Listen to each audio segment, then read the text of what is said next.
Evangelho de João, capítulo 13, a partir do versículo 36. Encontraram? Perguntou-lhe Simão Pedro: Senhor, para onde vais? Respondeu Jesus: Para onde eu vou, não podes agora seguir-me, mais tarde, porém, me seguirás. Disse-lhe Pedro: Por que não posso seguir-te agora? Por ti darei a minha vida.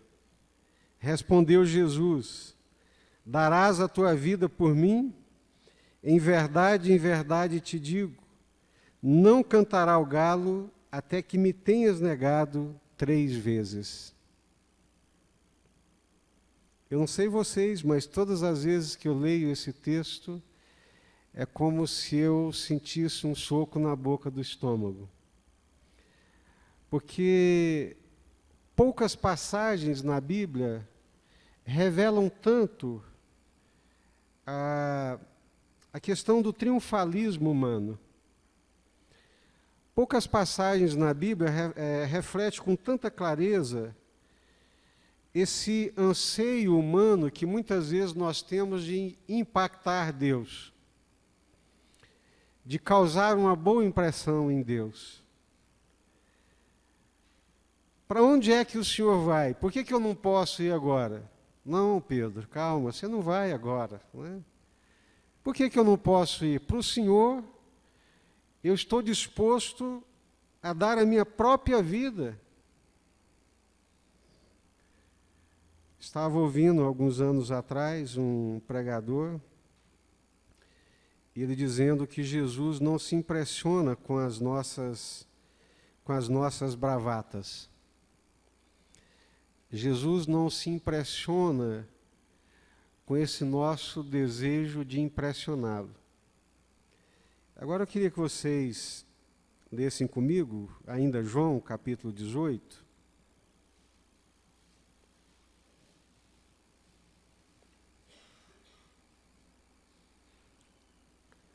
João 18, a partir do versículo 16.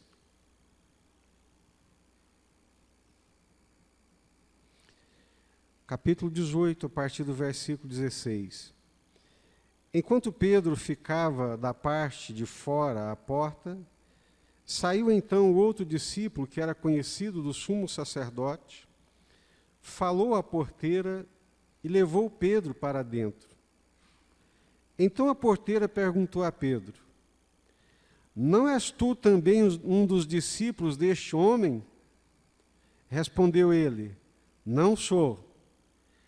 Ora, estavam ali os servos e os guardas que tinham acendido um braseiro e se aquentavam, porque fazia frio. E também Pedro estava ali em pé no meio deles, aquentando-se. Então o sumo sacerdote interrogou Jesus acerca dos seus discípulos e da sua doutrina. Respondeu-lhe Jesus: Eu tenho falado abertamente ao mundo. Eu sempre ensinei nas sinagogas e no templo, onde todos os judeus se congregam, e nada falei em oculto. Por que me perguntas a mim? Pergunta aos que me ouviram o que é que lhes falei. Eis que eles sabem o que eu disse. E havendo ele dito isso, um dos guardas que ali estavam deu uma bofetada em Jesus, dizendo: É assim que respondes ao sumo sacerdote? Respondeu-lhe Jesus: Se falei mal, dá testemunho do mal. Mas se bem, por que me feres? Então Anás o enviou maniatado a Caifás, o sumo sacerdote. E Simão Pedro estava ali, ainda estava ali aquentando-se. Perguntaram-lhe, pois: Não és também tu um dos seus discípulos? Ele negou e disse: Não sou. Um dos servos do sumo sacerdote, parente daquele a quem Pedro cortara a orelha, disse: Não te vi eu no jardim com ele? E Pedro negou outra vez, e imediatamente o galo cantou. Curva a sua cabeça, vamos orar.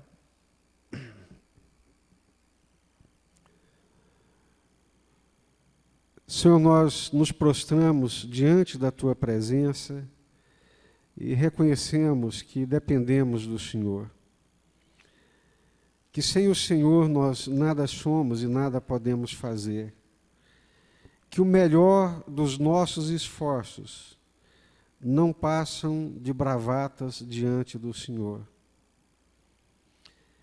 Que as nossas boas intenções muitas vezes não têm em nós a força suficiente para serem levadas a cabo.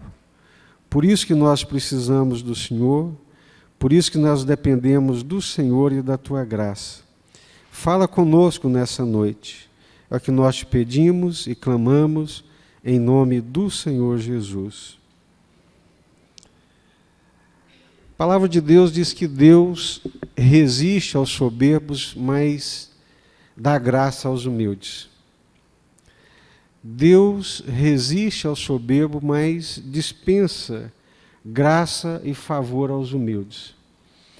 A palavra de Deus diz que o Deus criador dos céus e da terra, o Deus soberano, o Deus que fez tudo do nada, o Deus que habita nas maiores alturas, o Deus excelso, ele habita também com aquele que é humilde e quebrantado de coração. Eu não sei se algo semelhante a isso já aconteceu com vocês,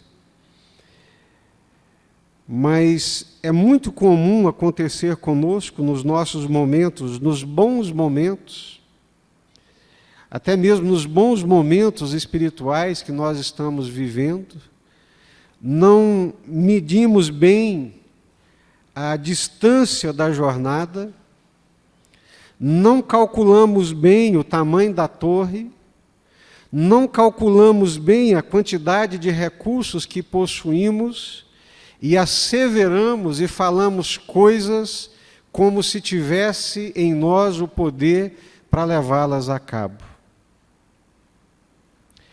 A coisa mais difícil do mundo é acabar bem a carreira. Começar bem não é difícil para ninguém. A coisa mais difícil é concluir bem, é encerrar bem, é encerrar glorificando a Deus. Eu já falei para os irmãos e repito, eu gosto muito, não de correr, mas de ficar olhando a corrida de São Silvestre.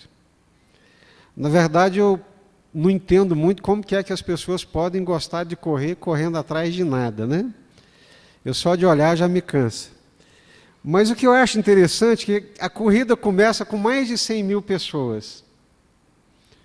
A rua está abarrotada de gente, gente saindo ali pelas vielas, pelas ruazinhas vicinais, aquela quantidade enorme de gente pulando, alegre, feliz, parece que ele vai chegar em primeiro lugar. Solta a largada. 100 metros, 200 metros, 300 metros, 500, 1 quilômetro. Alguns já começam a perder o fôlego, já começam a ficar cansados, o pé já começa a doer, a perna dói, a subida é muito grande e, vupt, daqui a pouco ele desaparece. No final, poucos são os que conseguem cruzar aquela linha de chegada. E que cruza mesmo com honra, com triunfo, com glória, é apenas um, de milhares. É por isso que, quando nós lemos esse texto e essa expressão de Pedro, eu penso que nós deveríamos ser mais comedidos nas nossas palavras e deveríamos também ser mais comedidos na forma como pensamos a respeito de nós mesmos. Quantas coisas nós já falamos para Deus no final do ano, na virada do ano, e prometemos, esse ano que vem agora, Senhor, vai ser tudo diferente, e papapá, e temos que até escrevem, à semelhança do Pedro. Para mim, o senhor pode dizer para onde é que o senhor vai, porque eu também vou. Se for para morrer, eu estou junto. Pelo Senhor, eu estou disposto a dar a minha vida. Ah, é? Deixa eu te falar, Pedro. Antes do galo cantar, a primeira vez antes do galo cantar, 3 vezes você já vai ter me negado.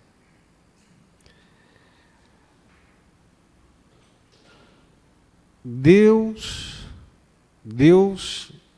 não se deixa impressionar por nossas bravatas, por nossas expressões de valentia. Deus não se deixa impressionar por nossas expressões de santidade. Deus não se deixa impressionar, não é porque Deus é mau. Deus não se deixa impressionar porque Ele conhece bem o que é a natureza humana. Conhecedor que é da natureza humana, Jesus, Ele não está predizendo que Pedro vai negar, e não foi a sua predição que fez com que Pedro negasse. O que Jesus está dizendo é uma constatação. Pedro nega não é porque Jesus disse que ele iria negar. Pedro nega porque Jesus já havia constatado que a natureza humana é dessa fragilidade. E não deu outra.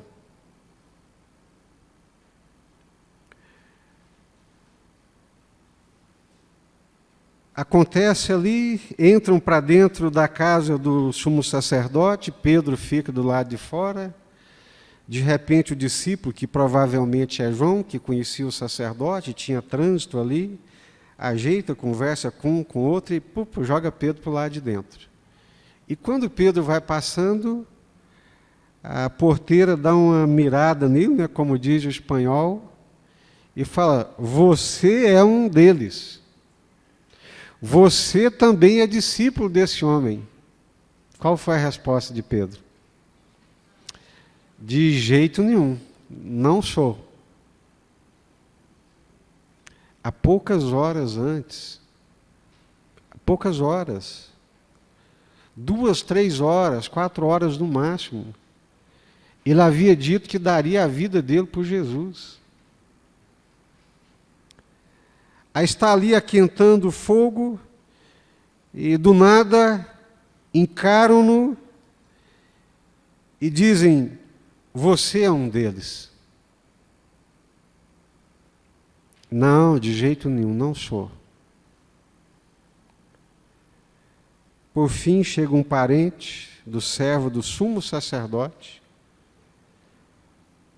ao qual Pedro havia cortado a orelha, e chega para Pedro e diz: você estava com ele lá no jardim agora mesmo. Eu vi você cortando a orelha do meu primo, do meu parente. Não, meu amigo, você está enganado, não sou eu de jeito nenhum. E o galo canta.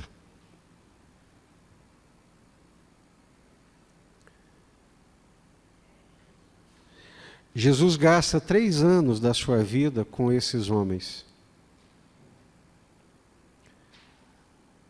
Jesus lhes oferece o que ele tem de melhor: a sua presença, o seu amor, a sua amizade, as manifestações da graça de Deus, e um deles o vende por 30 moedas de prata. E o outro que diz: o senhor pode confiar em mim, que pelo Senhor eu dou a minha própria vida. Esse o nega 3 vezes. E os outros, como diz o matuto goiano, a hora que a porca torceu o rabo, todo mundo vazou, todo mundo desapareceu e deixou Jesus na chapada. Mas a pergunta que eu quero fazer nessa noite para a nossa reflexão é: nós somos melhores do que Pedro? Nós somos melhores do que aqueles que abandonaram Jesus na hora H? Nós achamos que nós permanecemos de pé, seguindo Jesus e servindo Jesus por nossa própria força, pelo nosso próprio mérito, ou entendemos que permanecemos de pé pela graça de Deus. Ou entendemos que todas as vezes que nós passamos rente ao abismo, coração já despencado para negar, para trair Jesus, e não caímos e não despencamos, foi por causa da nossa força? Ou foi por causa da graça de Deus e da graça de Jesus?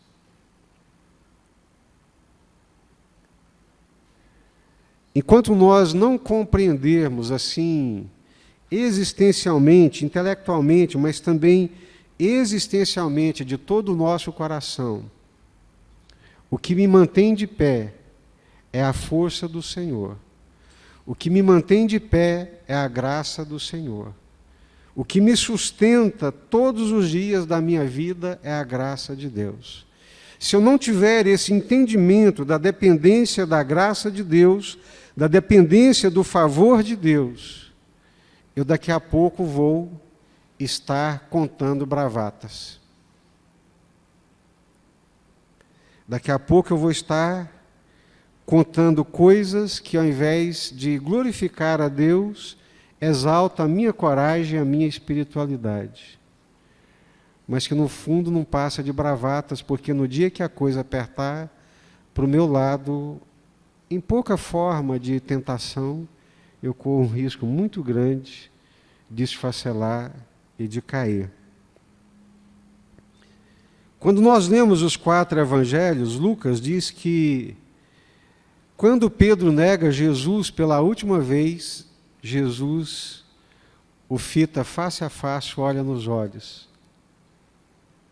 E Pedro sai daquele lugar para poder chorar amargamente. O termo que Lucas usa é esse, chorar amargamente. Por que vocês acham que Pedro chorou amargamente? Porque traiu, de fato, a pessoa que ele mais amava. Pedro amava Jesus. Pedro não era um mero inconsequente. Eu só acho que Pedro não teve ou não tinha ainda a maturidade e a graça de Deus para conhecer bem a ele mesmo e o que é a natureza humana. À medida que nós andamos com Deus e os anos vão passando e nós vamos descobrindo as nossas fragilidades, nós vamos percebendo que nós somos, na verdade, muito contadores de bravatas. E vamos percebendo que se não fosse pela graça de Deus, nós não teríamos chegado ou não chegaríamos a lugar nenhum. Não é que Pedro não amasse Jesus, eu creio que Pedro amava Jesus e por isso ele chorou amargamente. Mas o problema é que ele não soube dimensionar, ele não soube calcular muito bem a dimensão e a extensão da sua fragilidade. Ele estava achando que o que ele estava falando era uma coisa que ele conseguiria tirar de letra, como tantas outras na vida. Ele achava que um homem como ele, acostumado a pescar à noite, a enfrentar tempestades, que enfrentar qualquer que fosse outra coisa por causa de Jesus, ele conseguiria fazer da mesma forma. Ele simplesmente não dimensionou com clareza o custo do discipulado. Ele simplesmente não pesou as palavras por certamente não entender bem quem ele era, o que é a natureza humana, e por isso disse: por ti darei a minha própria vida. Sem maldade, não me levem a mal, não tem maldade nenhuma nisso. É uma constatação também.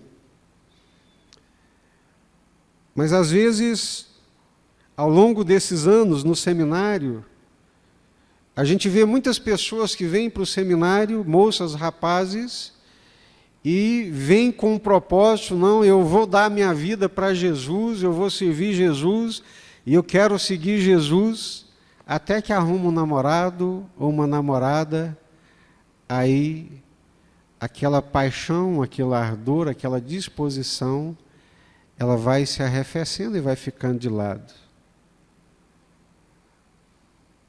Essas pessoas, elas são piores do que nós? Não. É um simples reflexo do que é a natureza humana. É um simples reflexo daquilo que nós somos, e o fato de sermos aceitos por Deus e amados por Deus não é por aquilo que nós fazemos. Não tem nada que eu possa fazer para Deus que vai fazer com que Ele me ame mais do que Ele me ama. Não tem nada que eu possa fazer por Deus que vai impressioná-lo.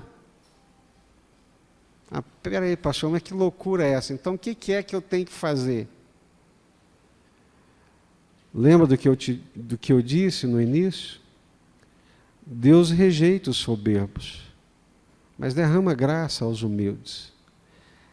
A maior soberba talvez seja exatamente essa de Pedro.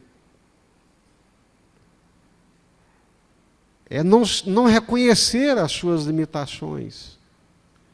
É não reconhecer as suas fragilidades. Grandes homens de Deus, se é que assim podemos chamá-los, foram longe, cresceram muito em Deus, porque foram homens extremamente humildes e dependentes de Deus e da graça de Deus.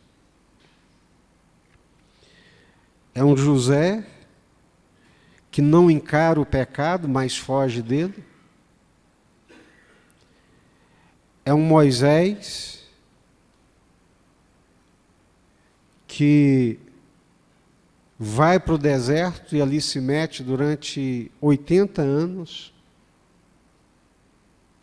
e só sai dali muito, mas muito bem convencido por Deus,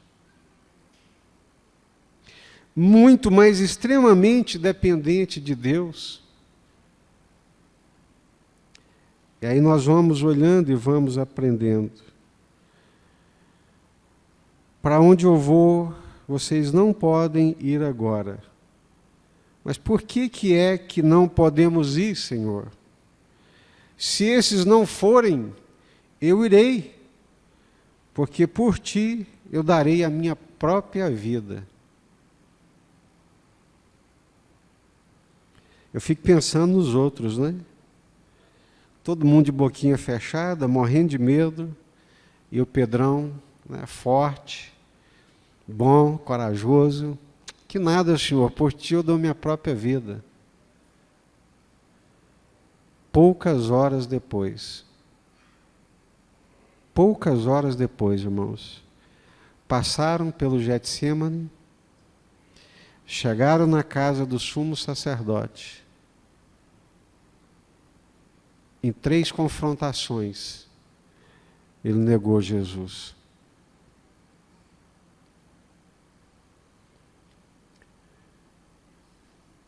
E Pedro só não se perde, porque Jesus depois se manifesta a ele, lá no final do Evangelho de João. Ele já tinha voltado para a pescaria, já tinha desistido de ser pescador de homens. Está lá no meio do mar pescando. Aí lá na beira da praia aparece o Cristo ressurreto.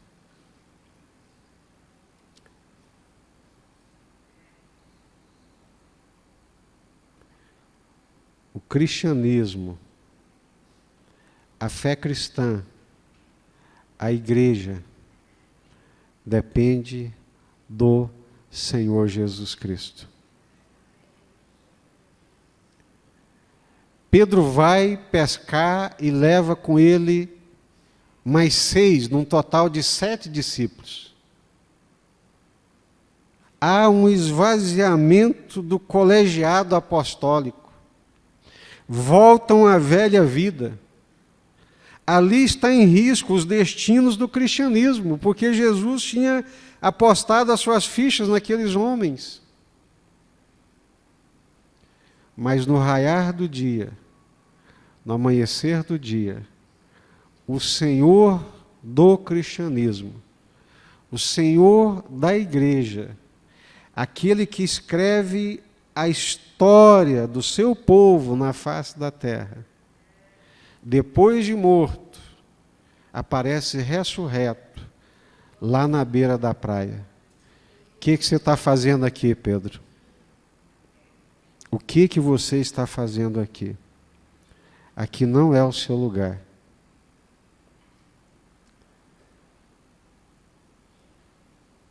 Nós vivemos dias de muito triunfalismo humano, né? Nós vivemos dias de muitas asseverações humanas em nome de Deus. Mas quando a gente olha, não passam de bravatas.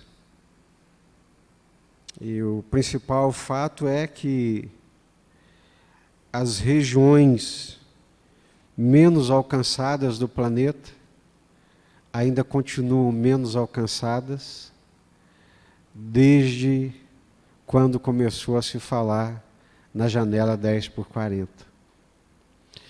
Sabiam que as regiões menos alcançadas pelo Evangelho continuam sendo as menos alcançadas? E que a situação delas em termos de Evangelho, nesses últimos 30 anos, não mudou nada, absolutamente nada? E sabem por quê? Porque quem for para lá para pegar o Evangelho sabe que não volta mais.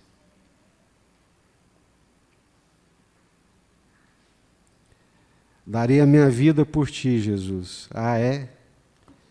Vamos ver. A jornada só está começando. A carreira só está começando. É bonito uma história de fé. É bonito uma história de fidelidade. Mas uma história de fé, de fidelidade, só se constrói com muita humildade e dependência da graça de Deus. Amém? Vamos orar?